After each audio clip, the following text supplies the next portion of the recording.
other types of counting rules we deal with are permutations and combinations. And before we get to there, we just got to remember some different notation here. And one of that is factorial notation.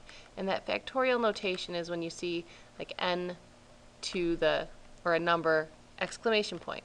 And what that means, for example, if I had 5 factorial, that would mean 5 times 4 times 3 times 2 times 1. And we're going to use this notation for permutations and combinations. One quick note, 0, like a lot of the time, has some special rules to it. If you have 0 factorial, that equals 1, not 0 like we'd normally assume. A permutation is an arrangement of objects in a specific order. So order matters in permutation.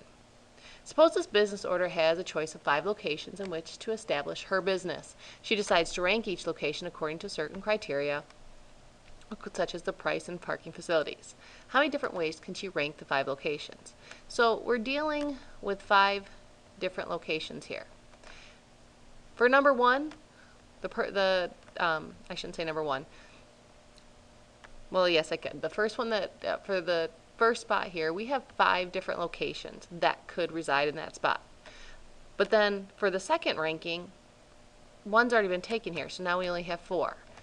In the third ranking, 2 have already been taken in the first 2 spots, so 3. And then we only have 2 left and 1. So if we wanted to find, because again, this is a counting rule, we're going to be multiplying. If we wanted to find how many different ways you can rank the 5 locations, we can just go 5 times 4 times 3 times 2 times 1, because order matters. And when we do that, we get a total of 120. Another example says, same business owner, except this time she only wants to rank the top 3 of the 5 locations. So in the first spot, she has 5 locations. In the second spot, she has 4 choices, 4 choices for those locations. And in the third spot, she has 3 locations. But we're not going to continue because we're not going to give a ranking to the final 2. So when you multiply these out, you get a total of 60. I want to mention real quick, on your TI 84s or however 83s, if you go into the math section, the math button, and go over to the probability, I believe it's notated as PRB, you're going to see there's a factorial button. And you also see some things called NPR and NCR. And what that is that's when we get into permutations. So the arrangement of n objects in a specific order using r objects at a time is called the permutation of n objects taking r objects at a time. And it's written as NPR. Here's our formula. If we want to take the permutation of a certain number of objects given at a certain time, or not given at a certain time, but taken at a certain number, you take the factorial of your original number of objects, and you're going to divide it by the difference of your objects and how many you're taking at a time, factorial. This will make more sense here as we try an example. A television news director wishes to use 3 new stories on the evening show.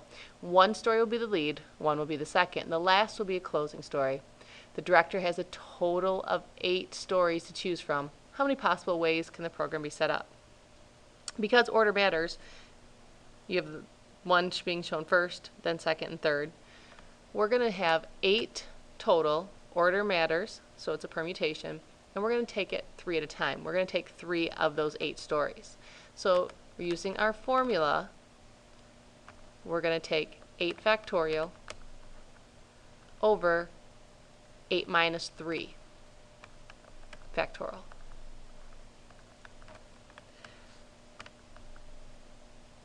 When you do that, you're going to have 8 factorial